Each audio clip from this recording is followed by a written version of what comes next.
आज सुवर्ण सरको weight check गर्यौं जसमा उहाँको वेट जस्ताको त्यस्तै छ हो यहीँनिर हो मानिसहरूले गिभ अप गर्ने 2-4 दिनमै रिजल्ट आउँदैन आज रोपेको बिउले केही दिनमै विशाल रुख बनेर फल दिन्छ भन्ने आशा गर्नु चाहिँ उचित हुँदैन बिउलाई पनि उब्रन हुर्कन र फल दिन समय लाग्छ हो सेम रुल यहाँ पनि अप्लाई हुन्छ भन्ने कुरा बुझ्नुपर्छ हिजो अस्ति 2 दिन चाहिँ म आउन पाइनँ होइन हाम्रो सुवर्ण सर चाहिँ एक्लै आएर यहाँ जिम गर्दै हुनुहुँदो रहेछ आज सुवर्ण सरलाई फोन गरेको उहाँ चाहिँ हाम्रो यहाँ उमेश सरसँग चाहिँ लेखिसक्नु भएको छ अब 2 दिनमा चाहिँ के गर्नुभयो भनेर यसो सुवर्ण सरसँग सोध्दैछु म उहाँबाटै सुनौँ है त 2 दिन चाहिँ अब हाम्रो इन्स्ट्रक्सन आएर मैले यहाँ मोबाइललाई सबै डाउनलोड गरेर ल्याएर यसरी युट्युबबाट यो हान्ने भनेर अस्ति ब्याकको हानी त्यसपछि फेरि हिजो लेगको हानी अनि आज चाहिँ फेरि नयाँ इन्स्ट्रक्टर मेरो उमेश महतो उहाँ चाहिँ मलाई आज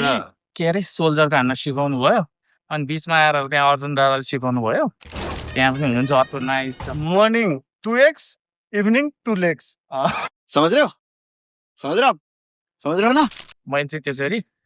इन्स्ट्रक्टर नभए नि युट्युबलाई चाहिँ गुरु मानेर गरेँ त्यही हो अनि आजको एक्सर्साइज के हो एकचोटि भनिदिनु त आज मैले सोल्जरको गरेँ